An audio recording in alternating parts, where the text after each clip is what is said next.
Cling to nothing, lest you suffocate it, warned Epictetus. Tonight we'll expose 7 subtle behaviors that turn genuine interest into repellent desperation. Stay to the final chapter so you can rip out the habit costing you the most. Hit like to stamp a public promise, subscribe for next week's Stoic upgrade, and drop your own story in the comments so the Brotherhood can keep you honest. Chapter 1. Texting Too Much. Your thumb has become a wound that won't clot. You unlock the phone before your brain finishes the command, stare at a chat bubble that hasn't moved, fire another hey, smiley face, minutes after the last, then re-enter the thread to be sure the first message actually sent. You tell yourself you're being attentive. What she receives is a digital drumbeat of anxiety. Every vibration announces the same headline: he needs reassurance more than conversation. The algorithm recognizes your weakness before you do. Push notifications are tuned like slot machine pings, rewarding the compulsive swipe with microdoses of dopamine. Stoic detachment teaches that desire should never dictate action without consent from reason. Yet you allow cortisol to schedule your day, scroll, type, wait, repeat, ignoring the context of her reality, her work shift, her sister's birthday dinner, her post-class yoga savasana. The phone morphs into an altar where you sacrifice presence, productivity, and eventually respect.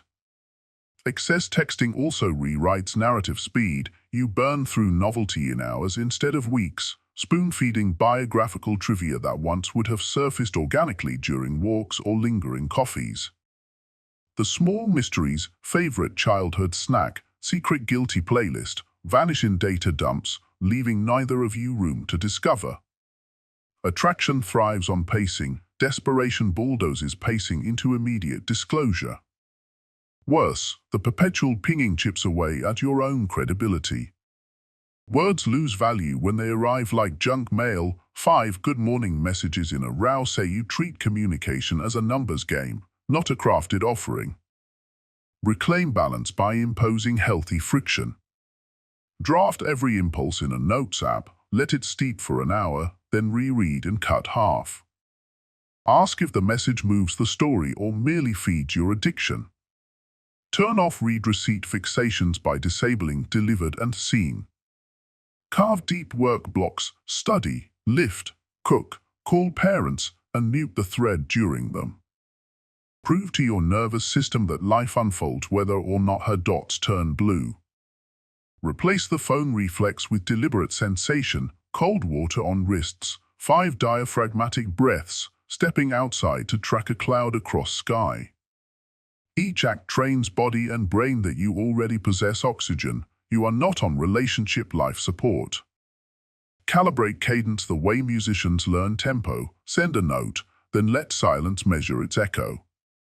Reach out after the gym, not during the warm-up, at evening's close, not mid-meeting. Context-sensitive timing signals self-command and respect for her bandwidth.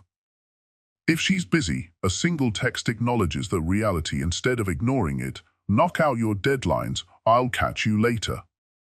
Such messages create space, and space reintroduces anticipation. Anticipation resuscitates attraction because she begins to wonder not whether you'll flood her phone, but what you're out there building while dots remain gray.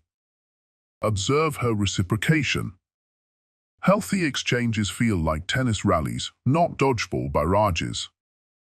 If replies slow, match pace. If enthusiasm rises, lean in proportionally. Stoics called this living according to nature, adjusting to the evidence, not fantasies. Eventually she'll notice your cadence has relaxed. Tension drains from her shoulders, jokes land lighter, the dwindling buzz of alerts makes each one stand out. You become presence, not pressure. Desperation starves itself when ignored, discipline feeds desire when respected.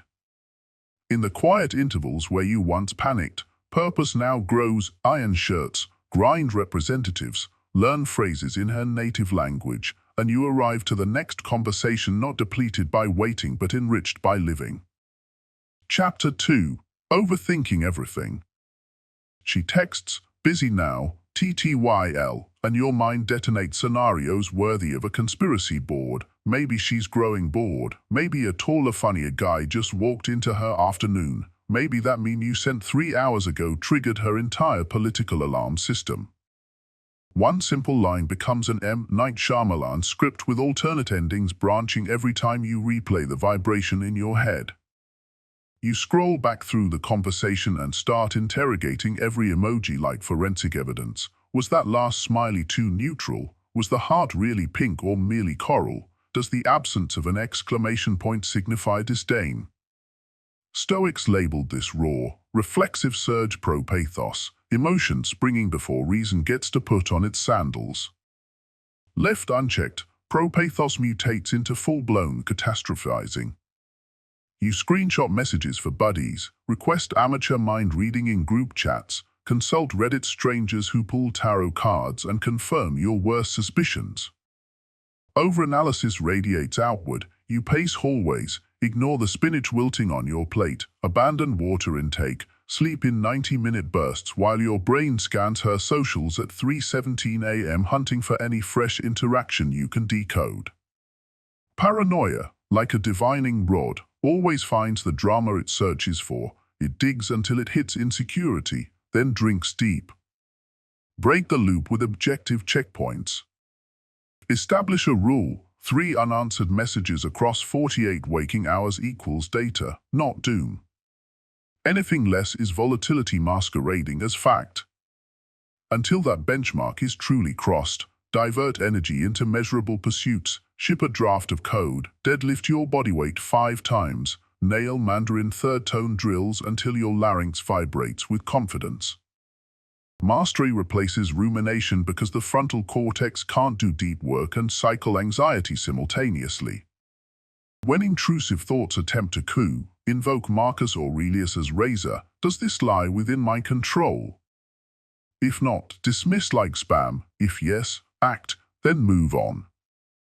Picture each hypothetical as an uninvited solicitor at your mental gate. You can either entertain the pitch or shut the door politely. Layer physiological anchors. Box breathe 446 whenever notification anticipation tightens your chest. Slow exhales tell the limbic system the tiger is Photoshop. Schedule nighttime phone exile, airplane mode from 10 till 6 so the dopamine loops starve under moonlight. Journal before bed, but only observable truths. She texted busy, period. Then list 3 constants untouched by her digital presence. Sunrise bleeding magenta over rooftops, clean drinking water from the tap, the 75-kilo barbell you finally pressed. Gratitude grounded in concrete senses undercuts speculation built on vapor. Consistency trains your nervous system to trust reality over rumination. Confidence isn't the absence of worry, it's disciplined triage. You don't pretend indifference, you acknowledge the pang, categorize, and corral it. Over time, pauses lengthen between trigger and reaction. She feels that calm like a warm front. Your replies arrive unhurried, sentences measured, jokes intact. A partner senses the difference between interest and surveillance. She entrusts more truth to the man who refuses to drown in hypotheticals. Ironically, the space you grant her texts allows curiosity to bloom on her end. Silence no longer feels like interrogation but room to breathe. Wisdom lives in the delta between stimulus and story. Guard that delta, and overthinking recedes into strategic thinking, a tool you wield, not a whirlpool that wields you. Chapter 3. Rushing the relationship. 2 coffee dates in, and you're already pricing engagement rings. You find yourself adding her last name to yours in your notes app, researching tropical honeymoon packages in Bali, and mentioning her in passing as my girlfriend before the topic has even surfaced between you. You bring up marriage hypotheticals by the second week, tease baby names over pancakes, and nudge the idea of forever long before you've truly seen her angry, bored, or silent. What you call deep romantic initiative, she quietly interprets as narrative sabotage. You've skipped the foundational chapters and are trying to leap straight into the climax. You're writing a story without reading hers, and she can feel the tension in that imbalance even if she can't articulate it. Stoic philosophy cautions against such leaps. It teaches alignment with nature's tempo. Wheat ripens through seasons, not speeches. Firewood cures over months before it burns clean. Everything that lasts is built in cycles of pressure, release, and refinement. The same applies to intimacy. Real connection is iterative, not instantaneous. It forms through shared errands and miscommunications handled with grace, through quiet walks without agenda, through weeks of ordinary consistency rather than cinematic gestures. When you rush the relationship, you bypass the small conflicts and vulnerabilities that reveal whether the bond has structure or just chemistry. And chemistry without structure is emotional flash paper. It lights fast and burns out even faster. Slow down. Let the present breed before suffocating it with future projection. Replace fantasy with craftsmanship. Instead of daydreaming about what she'll wear on your wedding day, show up early for the third date. Instead of imagining your kids' names, actually remember the obscure podcast she mentioned and ask her what episode to start with. Bring a recommendation. Bring curiosity. Show up not with declarations but with repeated proof, texts that land when you said they would, boundaries that are voiced clearly but with kindness, spontaneous compliments rooted in observation, not agenda. Understand this clearly: women are not allergic to commitment, they're allergic to pressure. When you push for titles, exclusivity, or emotional declarations too soon, it signals that you're not reacting to her, but to a role you want filled. You're not building together, you're dragging her into a blueprint she never saw. And when someone feels conscripted instead of chosen, their instinct is to pull away. Stoicism invites the opposite posture: presence without grasping, leadership without control. Invest instead in the small, unglamorous markers of reliability. Return messages in the time frame you naturally can sustain. Don't respond faster than you can continue long-term. That creates expectations you'll later resent. Be punctual. Keep your word, even for trivial things. If you said you'd bring her a book, bring it. If you said you'd call after dinner, call. These habits communicate something deeper than flowers or love songs. You can count on me. Repetition builds trust, and trust breeds closeness. And when she eventually asks that question, what are we? Don't freeze, lie, or counter with more pressure. Instead, respond with steady direction paired with patience. Say something like, I'm enjoying discovering what this is, and if we both keep showing up the way we have, I trust that the right label will grow naturally. No rush, just intention. That answer isn't vague, it's leadership without force. It shows her you're not afraid of commitment, but you're also not here to fake depth just to reach a milestone. That balance is rare, and it's exactly where real attraction flourishes. Rushing intimacy is usually a sign of inner emptiness, a quiet panic disguised as passion. It's the unconscious desire to anchor someone quickly so you don't have to face the possibility that they might not stay. But nothing you rush ever stays. The Stoics knew this. They wrote with patience, marched with patience, led with patience. They understood that the longer the foundation is laid, the higher the structure can rise. The same goes for relationships. When you allow the day-to-day to build organically, you uncover compatibility through experience, not projection. You learn her rhythms, and she learns yours. You watch how she responds to stress, how she navigates silence, how she handles disappointment. And she learns whether you're still steady when things don't go your way. This is how relationships earn gravity, not through grand declarations but through the cumulative weight of shared reliability. Be the man who can sit in the unknown without forcing certainty. Be the man who offers presence over performance. Be the man who doesn't flinch when things unfold slower than he'd hoped, because he knows the best things always do. Patience, in the context of love, is power. It says, I'm not desperate for this to happen. I'm just dedicated to doing it right. And that dedication? That slow, deliberate rhythm? That's where deep connection lives. That's the man who doesn't chase love, but draws it in and holds it because he didn't force it to begin with. Chapter 4. Your life revolves around her. There was a time you awoke hungry for your own projects, pick-up basketball at dawn, weekend coding sprints that stretched into caffeinated nights, charcoal sketches that stained your fingertips, and Saturday mornings at the animal shelter schlepping 40-pound bags of kibble. Those passions pulsed like separate heartbeats, keeping your days varied, your friendships fed, and your identity unmistakably your own. But the moment she slid into your calendar, each heartbeat quieted. Gym sessions that once started at 6 a.m. shrink and wobble around her Netflix queues. Group chats with the guys sit unanswered because her casuals wanna hang carries more weight than any promise.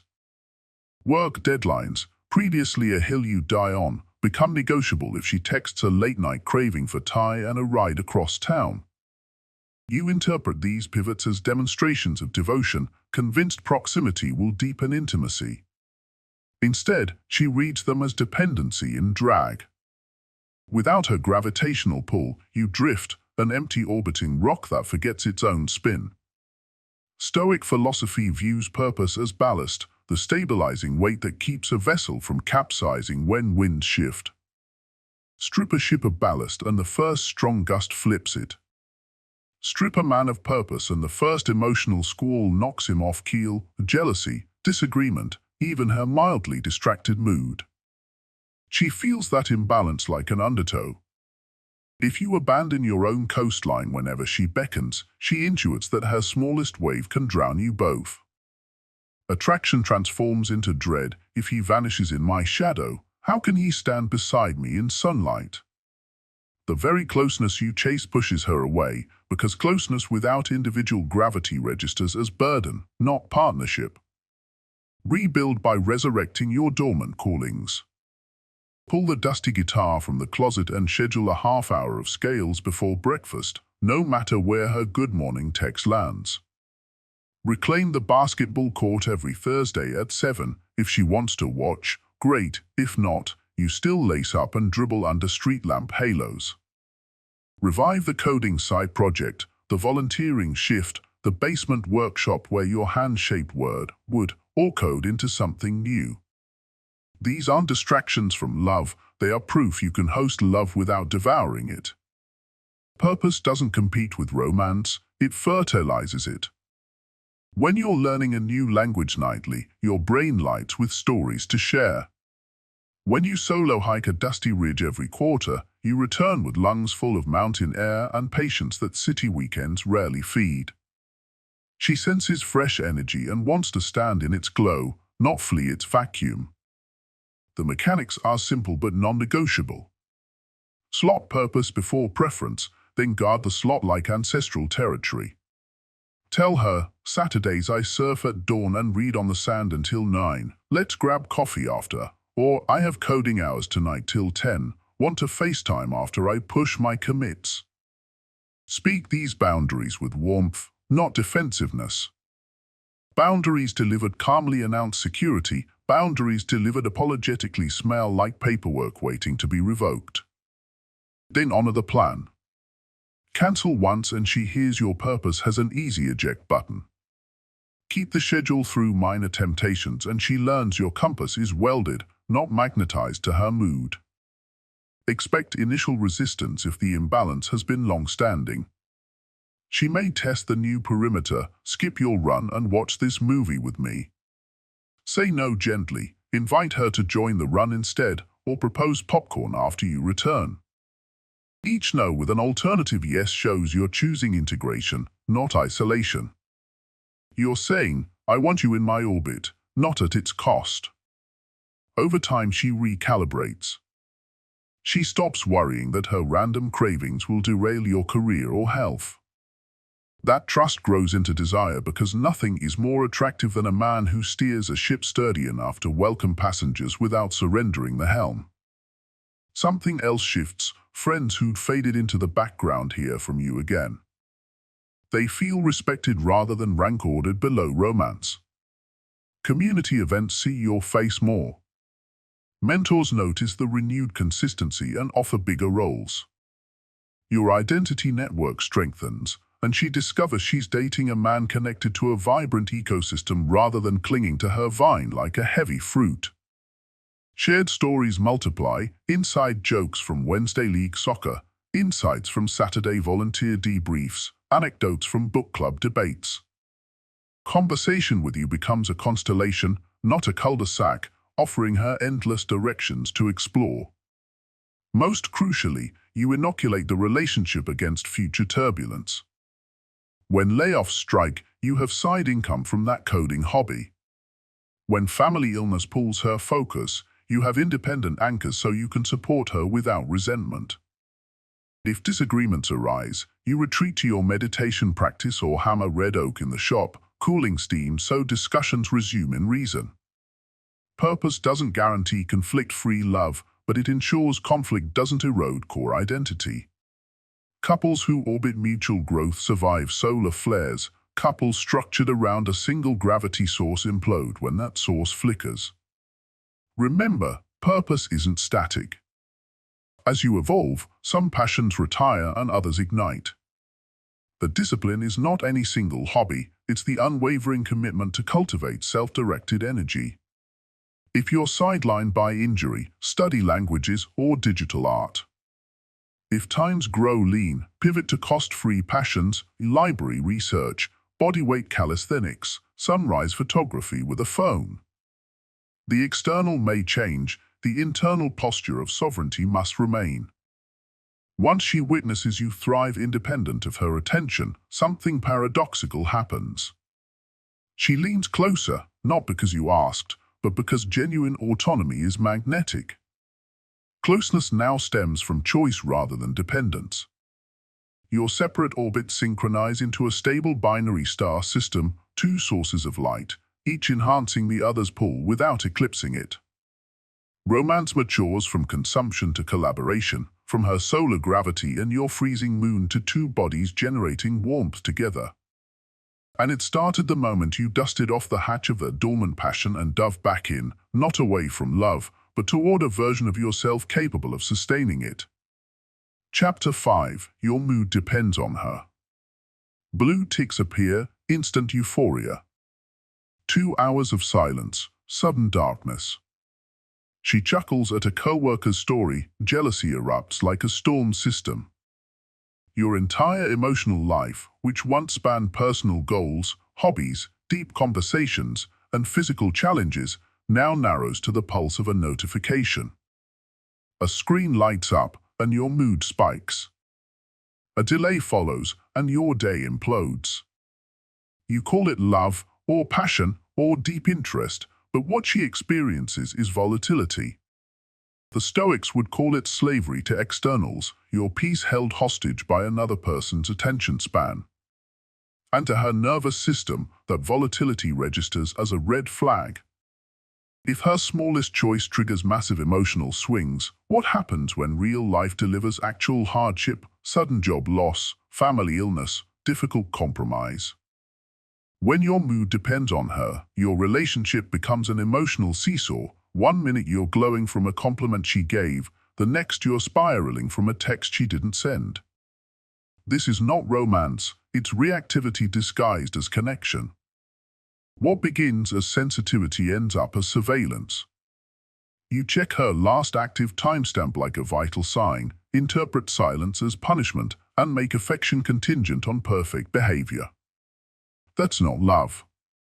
That's dependency with a good haircut. Stoicism mandates internal jurisdiction. Your emotions are your property.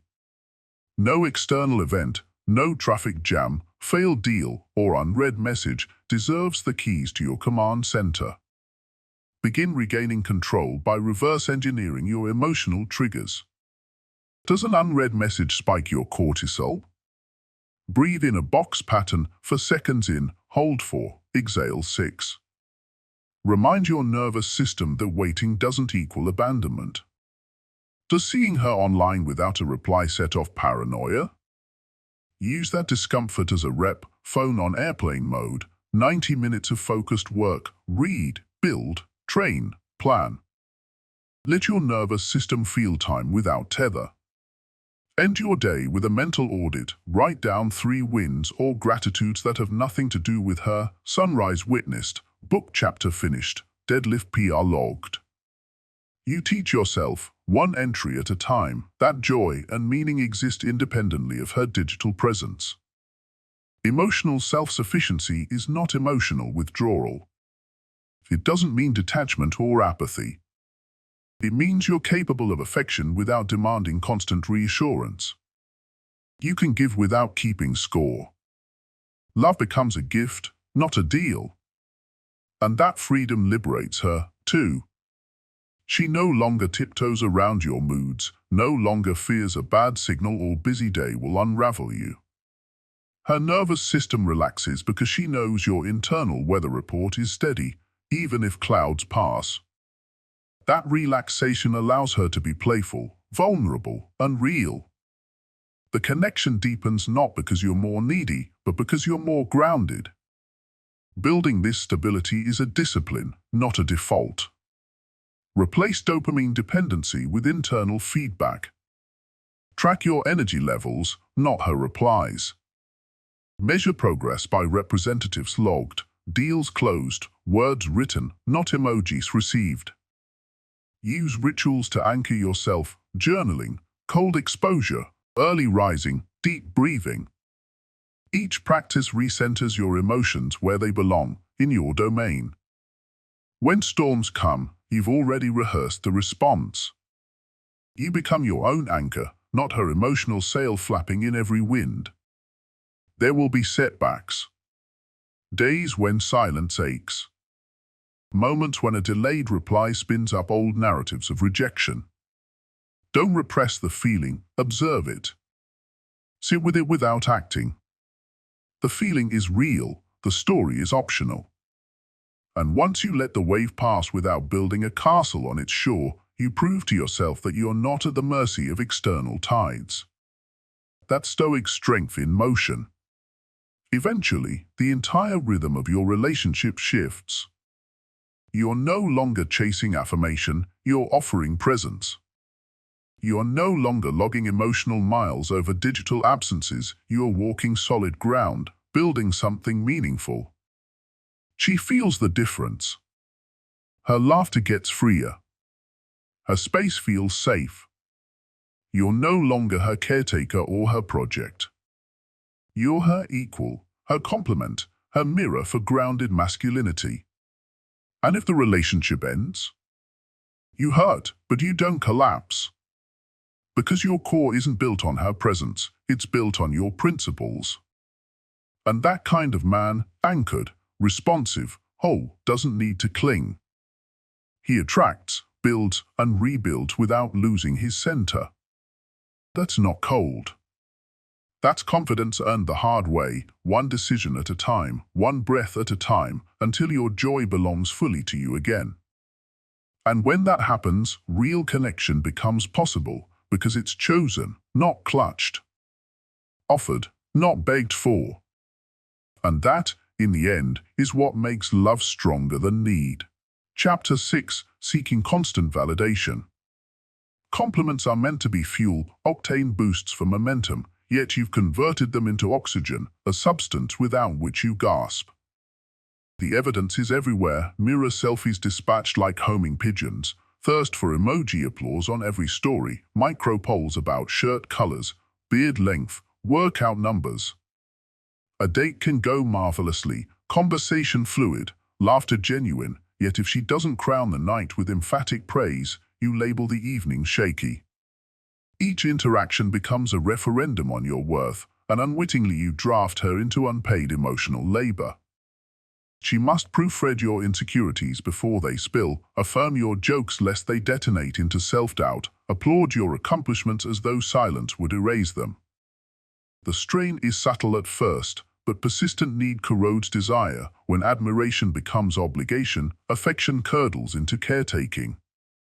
Stoic ethics counter this dependence with the principle of self-referenced metrics. Marcus Aurelius never asked the Senate to validate his meditations. He measured daily whether his words honored reason, whether his actions served the polis. He required the same internal scoreboards. Abandon follow accounts and verbal exclamation points. Draft personal KPIs written in verbs, not reactions. Did I speak honestly though it risked disagreement? Did I maintain posture, shoulders back, breath even, during criticism? Did I honor my calendar block for study even after a draining shift? Keep a private win ledger. Note pages read, kilometers run, profits earned, kindness executed anonymously, temptation resisted, hours slept, sugar skipped. These entries are invisible trophies. They gleam only under your own inspection, which is precisely the cure. Because attention shifts from extraction, her praise, to creation, your progress, dopamine rewires to internal triggers. Celebrate silently, close a book and steep hot tea, savor a chapter of fiction, breathe 10 deliberate breaths. This ritual anchors achievement inside the nervous system without broadcasting it for applause. When external compliments arrive, and they will, they become dessert, not for drip. They taste sweeter because they're surplus, not survival rations. Paradoxically, abundance invites more abundance. The man who does not beg for validation becomes the man whose competence draws spontaneous recognition. She senses it in the calm between your sentences, the lack of pause after a joke to check her reaction, the way you nod at her compliment rather than deflecting or fishing for a second helping. Rebuilding from validation dependence is practice, not proclamation. Begin a 30-day social mirror fast. Post nothing that solicits judgment, no gym selfies, no outfit polls. Channel that impulse into your ledger, log the workout metrics, admire the mirror privately, close the app.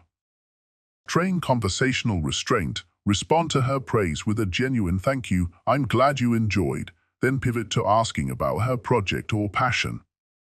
Strike compliments like typed emojis on your own keyboard, offer them freely but release expectation of return. Fill downtime with skills that give quantifiable feedback, language flashcards, piano scales, chess puzzles, disciplines where progress is internal but unmistakable. Expect withdrawal tremors. The first UN-validated day feels hollow, the brain starved of likes will crave. Observe, don't indulge. The discomfort is neural recalibration. Within weeks your ledger will outweigh any digital badge. Sleep feels deeper because you aren't subconsciously auditioning. Decision speed increases because you no longer cross-reference potential praise.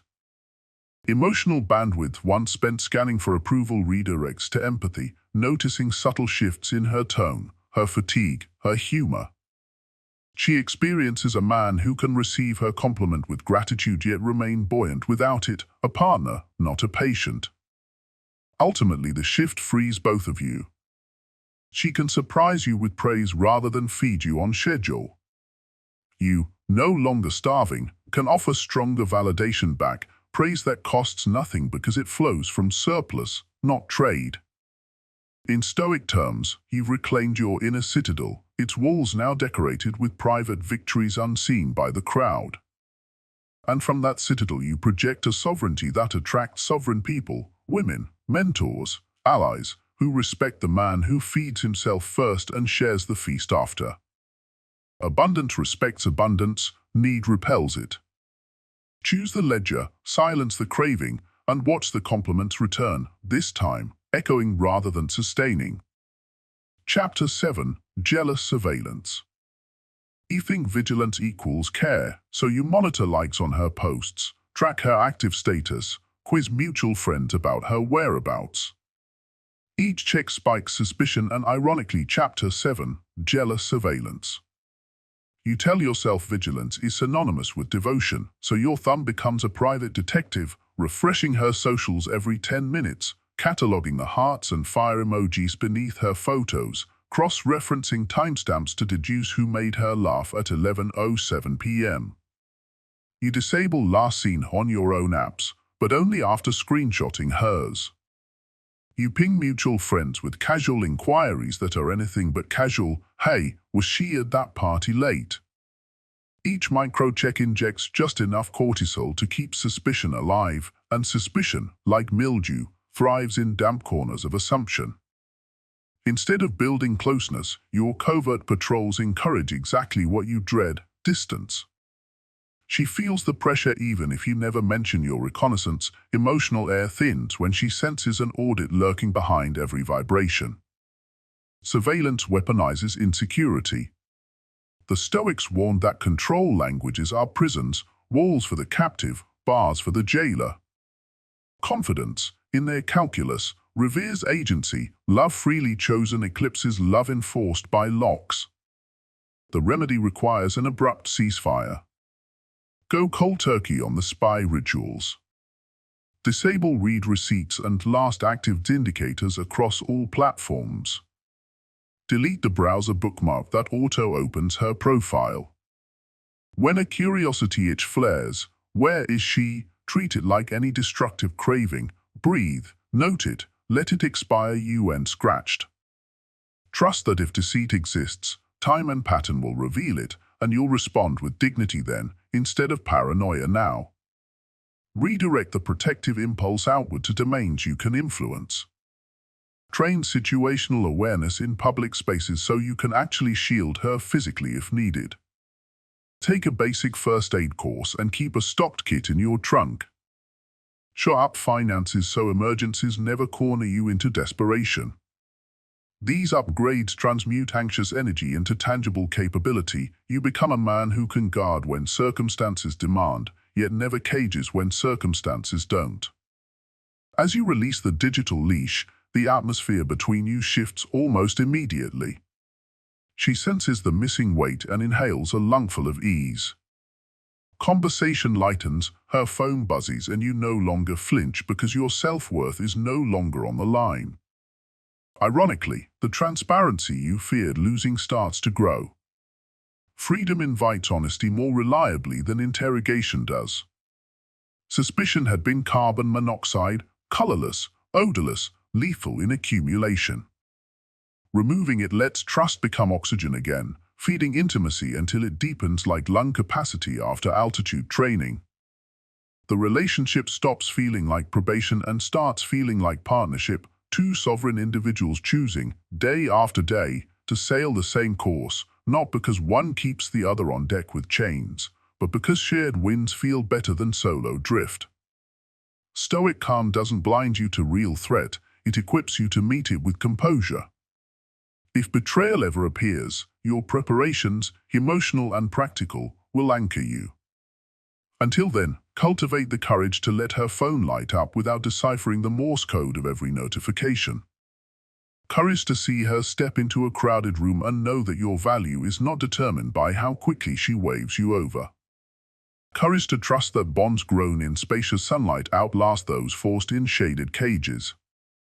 That courage is the final antidote. Jealousy dissolves, surveillance ceases, and love, unshackled, either flourishes or fails on its own merits, which, in Stoic terms, is the only outcome worth experiencing. Respect agency. Love chosen freely beats love safeguarded by locks. Cold turkey the spy rituals. Disable the last seen. Stop refreshing her social feeds. Trust that deception will surface in time and you'll handle it. Channel protective impulse into self-improvement. Practice situational awareness in public. Learn first aid. Secure your finances. Become the man who can guard when needed but never cages. She detects the shift instantly. Space without suspicion invites honesty without fear. Trust becomes oxygen. Intimacy deepens in proportion to freedom. Seneca wrote, "The greatest obstacle to living is expectancy. It hangs upon tomorrow and loses today." If clinginess is expectancy, then autonomy is living. Pick the single habit here that robs your today: text overdrive, mood swings, relationship sprinting, and dismantle it before midnight. Comment your target so the brotherhood can push back when you drift. Hit like if you felt the sting of recognition, and subscribe so next week's Stoic upgrade lands while you're already in motion, not still making excuses. Share this episode with one friend stuck in the same loop. Iron sharpens iron, but only when they strike. Unclench the grip, reclaim the day, and let attraction follow the freedom you just chose.